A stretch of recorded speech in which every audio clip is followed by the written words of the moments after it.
What if I told you that one woman convinced some of the smartest people in Silicon Valley, and even the US military, that she could revolutionize medicine with a single drop of blood? What if that promise was worth $40 billion, and it was all built on a lie?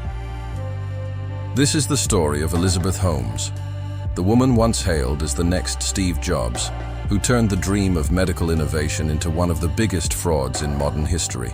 By the end of this story, you'll see how fear, ambition, and blind trust created a perfect storm, and how thousands of lives were put at risk in the name of innovation. It's 2003. A 19-year-old Stanford dropout named Elizabeth Holmes walks into her Professor S office with a bold idea. I want to revolutionize healthcare. I want to make blood testing so simple, anyone can do it at home with just one drop of blood. America loves visionaries, especially college dropouts who promise to change the world. Holmes founded a company called Theranos. It promised a future where blood testing, once painful and expensive, would become quick, affordable, and accessible to everyone. She wasn't just selling technology. She was selling peace of mind. Her idea tapped into something deeply emotional, the fear of disease and the hope of early detection. Soon, professors called her a genius. Investors lined up, and Elizabeth began building her image. She wore black turtlenecks like Steve Jobs. She lowered her voice to sound more commanding. She stared intensely, rarely blinking. Everything about her screamed, "I'm not just a CEO, I'm a prophet of the future." Honestly, if confidence could cure disease, Theranos might have worked. But confidence doesn't make science obey deadlines. Theranos promised it could run over 200 medical tests using a single drop of blood. The machine, called Edison, was supposed to analyze tiny samples and produce instant results. Except, it didn't work, not even close. Behind the glass walls, engineers were panicking. Blood samples were being diluted. Test results were inconsistent. And instead of solving the problem, Holmes ordered absolute secrecy. No one, not even her investors, could see the data. Employees were isolated, sworn to silence.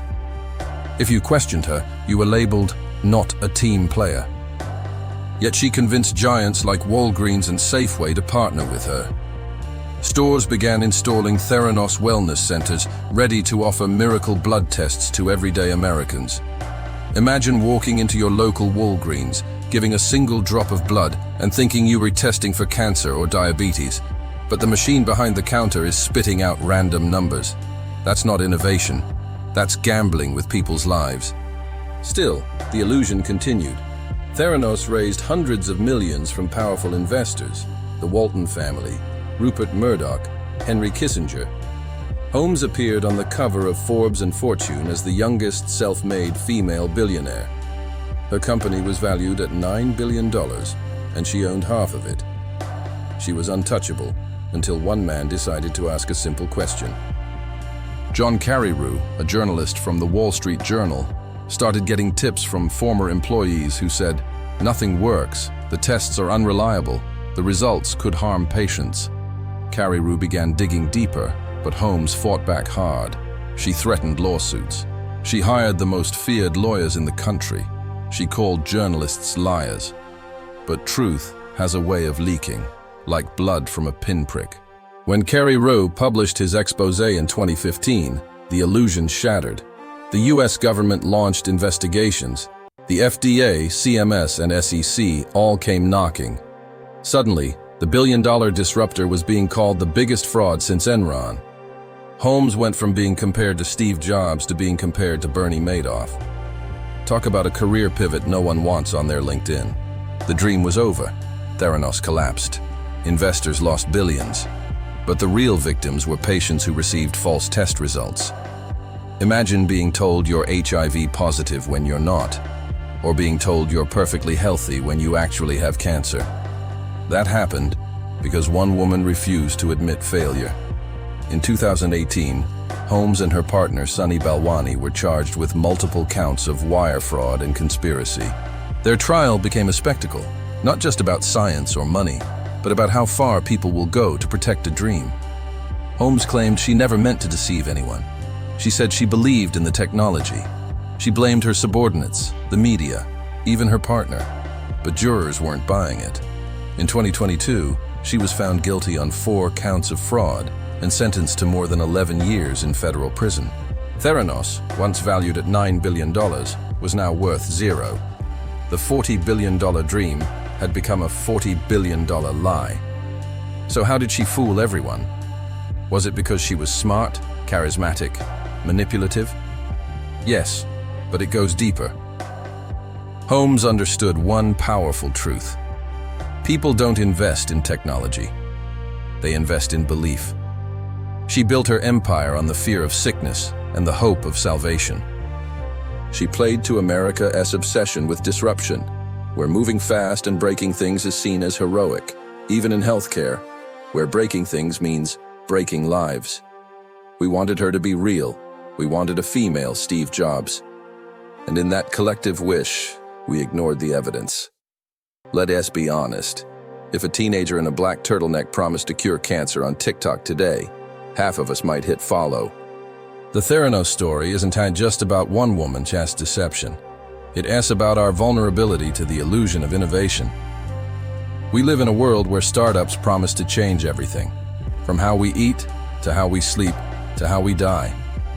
But here's the truth. Innovation without accountability is just chaos with branding.